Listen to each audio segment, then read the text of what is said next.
మన బండి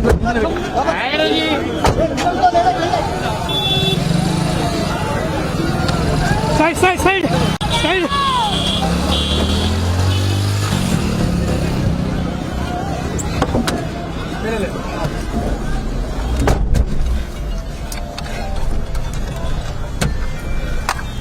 हेलो हाँ अरेस्ट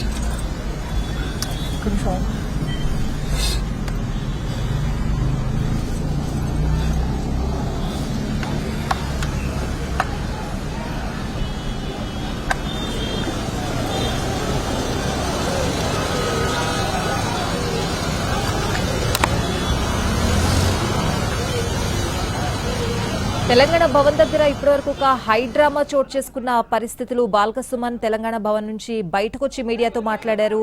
ఆ అనంతరం పోలీసులు ఆయన్ని అరెస్ట్ చేశారు. దానికి సంబంధించిన విజువల్స్ చూస్తున్నాం. సింగరేణిపై వివాదాస్పద వ్యాఖ్యల కేసులో బాల్క సుమన్ పై కేసు నమోదైంది. ఈ నేపథ్యంలో తెలంగాణ భవన్ దగ్గర ఒక హై డ్రామా చోటు చేసుకున్న సిచ్యువేషన్. బాల్క సుమన్ తెలంగాణ భవన్ నుంచి బయటకు రాగానే ఆయన మీడియాతో మాట్లాడారు.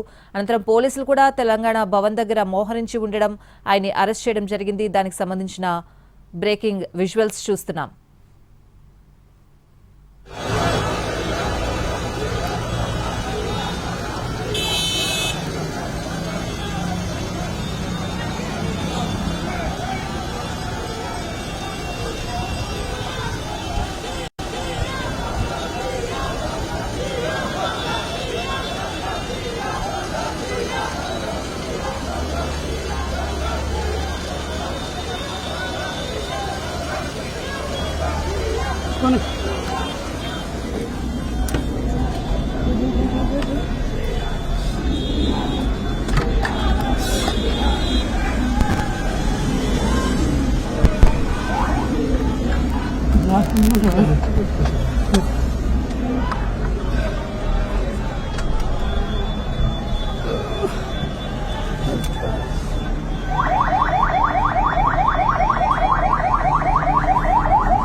Four to three one, one.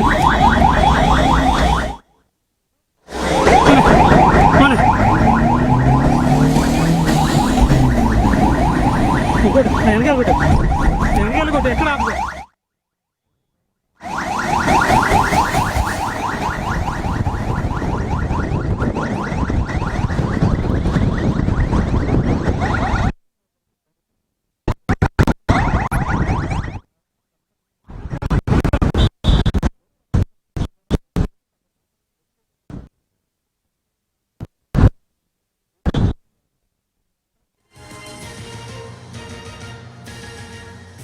Telangana Bhavan దగ్గర బాల్క సుమన్ను అదుపులోకి తీసుకున్నారు పోలీసులు. సింగరేణిపై వివాదాస్పద వ్యాఖ్యల కేసులో బాల్క సుమన్ను పోలీసులు అరెస్ట్ చేయడం జరిగింది. అనంతరం కోర్టుకు తరలించనున్నారు. అయితే ఉదయం నుంచి కూడా తెలంగాణ భవన్ దగ్గర ఒక హై డ్రామా సిచ్యువేషన్ కనిపించింది. తెలంగాణ భవన్లోనే ఉన్నారు బాల్క సుమన్. తర్వాత ఆయన బయటకు వచ్చి మీడియాతో మాట్లాడడం జరిగింది. అప్పటికే పోలీసులు కూడా భారీ సంఖ్యలో తెలంగాణ భవన్ను మోహరించడం జరిగింది. ఆయన మీడియాతో మాట్లాడిన అనంతరం పోలీసులు బాల్క సుమన్ని తెలంగాణ భవన్ దగ్గర అదుపులోకి తీసుకున్నారు. సింగరేణిపై వివాదాస్పద వ్యాఖ్యల కేసులో ఆయనపై కేసు నమోదైంది. ఈ నేపథ్యంలో పోలీసులు ప్రస్తుతం కోర్టుకు తరలిస్తున్నారు బాల్క సుమన్ని.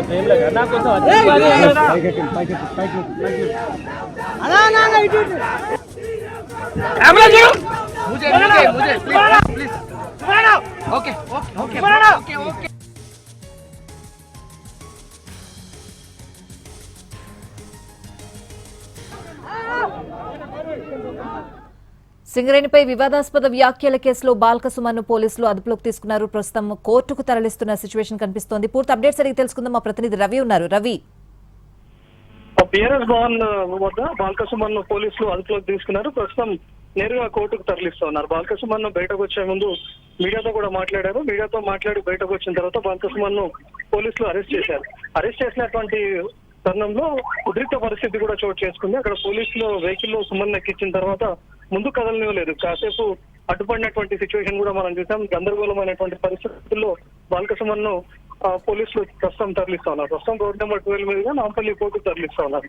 ఈ రోజు ఉదయం నుంచే పోలీసులు బీఆర్ఎస్ భవన్ కు చేరుకున్నారు. సరౌండింగ్స్ లో ఉన్నటువంటి పోలీసులు ఒక్కసారిగా లోపలికి వెళ్లేటటువంటి ప్రయత్నం చేశారు. అప్పుడు కూడా ఉద్రిక్త పరిస్థితులు చోటు చేసుకున్నాయి. లోపలికి వెళ్ళనివ్వకుండా పోలీసు గోబ్యాక్ అంటూ కార్యకర్తలు అడ్డుకున్నారు. కార్యకర్తలంతా బయటకు వచ్చి బైఠాయించినటువంటి పరిస్థితి. అయితే పోలీసులు నేరుగా వచ్చి మా బాల్కసుమన్ పైన నమోదైనటువంటి కేసులు నిమిత్తం విచారణ కోసం వచ్చాము, తనను ప్రశ్నిస్తామని చెప్పి కూడా పోలీసులు చెప్పారు. ఆ తర్వాత కార్యకర్తలు కొద్దిసేపు హడావిడి చేసిన తర్వాత అక్కడి నుంచి కార్యకర్తలంతా వెళ్ళిపోయారు. కానీ బాల్కసుమన్ బయటకు వచ్చిన తర్వాత మీడియాతో మాట్లాడి గేట్ బయటకు వచ్చారు. గేట్ బయటకు వచ్చిన వెంటనే బాల్కసుమన్ పోలీసులు అదుపులోకి తీసుకున్నారు. ప్రస్తుతం బాల్కసుమన్ పై నమోదైనటువంటి కేసుల్లో కూడా 326G అనేది పెట్టారు. ఇందులో ముఖ్యంగా భయాందోళనలు, శాంతి భద్రతలకు విఘాతం కలిగించే విధంగా, ప్రజలను రెచ్చగొట్టే విధంగా ప్రేరేపించే చర్యలకు సంబంధించినటువంటి కేసు నమోదు చేశారు. మరొకటి BNS యాక్ట్ 351(3) కింద పెట్టారు. ఇది క్రిమినల్ ఇంటిమిడేషన్ కింద వస్తుంది. బెదిరింపులు లేదా భయపెట్టే వ్యాఖ్యలు చేయడం, లేకపోతే వాటికి సంబంధించినటువంటి చర్యలకు సంబంధించిన సెక్షన్ పెట్టారు. మరొకటి BNS 353(1)B పెట్టారు. ఇది ప్రజల్లో విద్వేషం, అల్లర్లు లేకపోతే శాంతి భద్రతల సమస్యలు తలెత్తే విధంగా ప్రకటనలు చేయడం, లేకపోతే పుకార్లు ప్రజలు రెచ్చగొట్టే విధంగా ప్రేరేపించడం అనేటటువంటి సెక్షన్ పెట్టారు. మరొక సెక్షన్ కూడా ఉంది. ఇందులో కీలకంగా BNS 61(2)A కింద నమోదు చేశారు. ఇది సామూహిక నేరాల కుట్ర విధంగా ఉంది. అదేవిధంగా ఆరోపణలకు వర్తించేటటువంటి కేసు ఉంది. మరొకటి PDPP యాక్ట్ కింద పెట్టారు. సెక్షన్ 4 ప్రభుత్వ ఆస్తులను ధ్వంసం చేయడం, అదేవిధంగా నష్టం కలిగించడం వంటి చర్యలు పెట్టారు. అయితే ఉదయం అరెస్ట్ చేయడానికి వచ్చినటువంటి టైంలో అడ్వకేట్ చెప్తుంది కూడా ఆస్తులను ధ్వంసం చేయాలి అని చెప్పి తను చెప్పారు తప్ప ఎక్కడ ధ్వంసం కాలేదు కాబట్టి యాక్ట్ వర్తించదు, ఉద్దేశపూర్వకంగానే ఆ కేసులను పెట్టారు అనేది అడ్వకేట్ చెప్తున్నటువంటి మాట.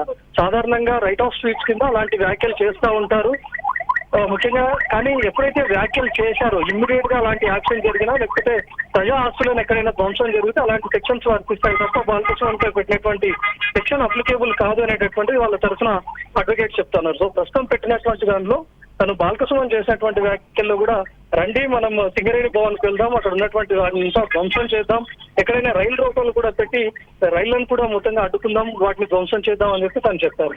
అయితే ఇది రైట్ ఆఫ్ స్పీచ్ కింద వస్తుంది తప్ప ఇది అప్లికేబుల్ అవ్వదు, ప్రజా ఆస్తులను కూడా ఎక్కడ ధ్వంసం జరగలేదు అనేటటువంటిది బాల్కసుమన్ తరఫునటువంటి అడ్వకేట్ చెప్తా ఉన్నారు. ఇప్పటికే యాంటిసిపేటరీ బెయిల్ కూడా వేశారు, లంచ్ మోషన్ కు వెళ్ళింది. సో ప్రస్తుతం నేరుగా కోర్టుకు తరలించిన తర్వాత కోర్టు రిమాండ్ పంపిస్తుందా లేదా అనేది ప్రస్తుతం చూడాలి. సో రవి ప్రస్తుతం కోర్టుకు తరలిస్తున్నారా లేకపోతే 20వ తేదీన కేసు నమోదైంది. ఆనంద్ అనే వ్యక్తి ఫిర్యాదు చేశారు. ఆనంద్ అనే వ్యక్తి ఇచ్చినటువంటి ఫిర్యాదు మేరకు ప్రస్తుతం బాల్కసుమన్ పైన కేసులు నమోదు చేసినటువంటి నాంపల్లి పోలీసులు బీఆర్ఎస్ భవన్ కి రోజు ఉదయం చేరుకున్నారు. ఉదయం చేరుకునేటువంటి టైంలో కూడా లోపల బాల్కసుమన్ ఉన్నాడా లేదా అని చెప్పి కూడా చెక్ చేసుకున్నారు. లోపలికి వెళ్ళేటటువంటి ప్రయత్నంలోనే గందరగోళం జరిగింది. కానీ ఎప్పుడైతే అడ్వకేట్స్ అక్కడికి చేరుకున్నారో బాల్కసుమన్ పూర్తిగా విచారణకు సహకరిస్తాను అని చెప్పడం, అటు అడ్వకేట్ చెప్పడం, బాల్కసుమన్ చెప్పడం కూడా మనం చూసాం. సో ప్రస్తుతం మనం NTV స్క్రీన్ పై ఎక్స్క్లూజివ్ గా కూడా